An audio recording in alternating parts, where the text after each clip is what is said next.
मामला लगा था सुप्रीम कोर्ट में, क्या रहा है आज? आज जो है सारे मामले लगे हुए थे। शिक्षा मित्र के अलावा 72,825 का भी मामला लगा हुआ था और एकेडमिक भर्तियों का भी मामला लगा हुआ था। करीब 3.5 लाख अभ्यर्थियों का मामला लगा हुआ था।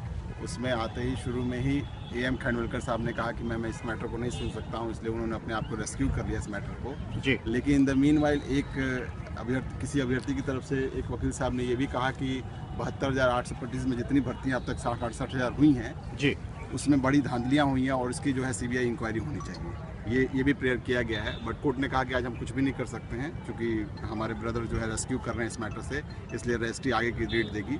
अब वो जब तक खानविलकर साहब उस बेंच में रहेंगे तब तक तो हियरिंग हो नहीं सकती है। हालांकि क्या कोई कारण बताया गया है कि जस्टिस AM खानविलकर क्यों रिक्यूज कर रहे हैं अपने आप को? इसका कोई कारण नहीं बताया गया ओपन कोर्ट में, केवल उन्होंने कहा कि मैं रेस्क्यू कर रहा हूँ इस मैटर। फिलहाल आज जो सुनवाई लगी थी उस किन मामलों के साथ आज इस पे सुनवाई होनी थी जो अब अगली नई बेंच करेगी?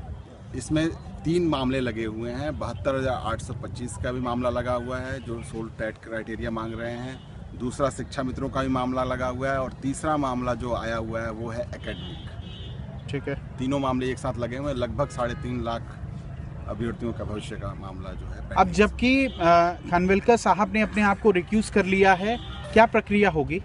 इसके बाद रजिस्ट्री जब देखेगी कि चूंकि ये मैटर जस्टिस दीपक मिश्रा के कोर्ट में चल रहा है, इसलिए जब तक खानविलकर साहब इस बेंच में रहेंगे तब तक तो ये मामला लगेगा नहीं, टेक्निकल रीजन की वजह से। जैसे ही अगर ये बेंच चेंज होती है उसके बाद जस्टिस दीपक मिश्रा के सामने भी मैटर लगेगा। ठीक है।